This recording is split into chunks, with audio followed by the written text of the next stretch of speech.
પાટણમાં અસામાજિક તત્વો તેમના વાહનો લઈને આવે છે અને એકાએક ત્યાં પોલીસની જે પ્રકારે આ 112 ત્યાં પડી હતી તે ત્યાંથી છૂમંતર થઈ જતા અનેક લોકો છે તે પોલીસ છે તેની આ ડરપોકપણા છે તેની મજાક ઉડાડે છે અને અંતે આરોપીઓ છે તેને દબોચી લેવામાં આવે છે અને કાયદાનું તેમને રોડ રસ્તા પર ભાન કરવામાં આવે છે, પરંતુ પોલીસ જે પ્રકારે રોડ રસ્તા પર આરોપીઓને ફટકારી રહી છે તે મામલે હવે ધારાસભ્ય જિગ્નેશ મેવાણીએ તેમને શું સલાહ આપી છે તે મામલે જ વાત કરવી છે।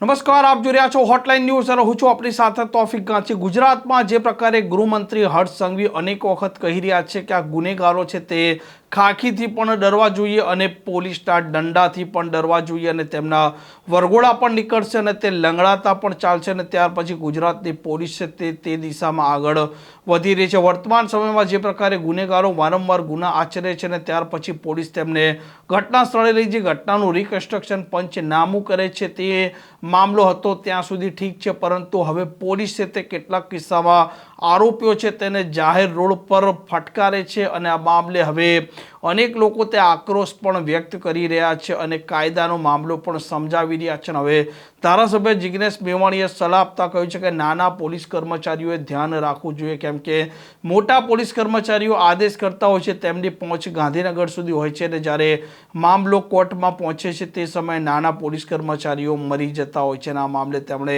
પ્રતિક્રિયા આપી છે। પાટણના ચાણસ્મામાં જે પ્રમાણે પાટણ પોલીસે કાયદો હાથમાં લીધો અને કાયદાની કોઈ અદાલત કોઈ પણ વ્યક્તિને દોષિત ઠેરવેની પહેલા સરઘસ કાઢીને બેરહેમીપૂર્વક અમાનવી રીતે જે પ્રમાણે લોકોને માર્યા છે, હું સખત શબ્દોમાં ટીકા કરું છું। કયું ગ્રુપ સાચું કયો સમાજ સાચું બિલકુલ એમાં પડવા માંગતો નથી, મારે એની સાથે કોઈ લેવા દેવા નથી।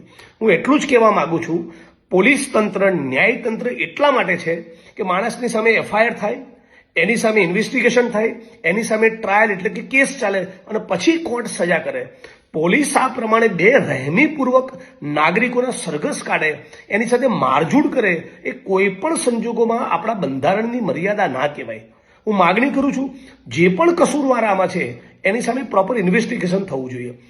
બીજું, પોલીસના કોન્સ્ટેબલ, હેડ કોન્સ્ટેબલ, પીએસઆઈ, પીઆઈને ખાસ વિનંતી કરું છું કે તમારા જે સાહેબો છે ને એમના ગણિતો તો કમલમમાં અને ગાંધીનગરમાં સેટ થયેલા છે, એમના ચાળે ના ચડશો, એમના આદેશ અને સૂચના પ્રમાણે સરઘસના વરઘોડા ના કાઢો, તમે કાયદો હાથમાં ના લો।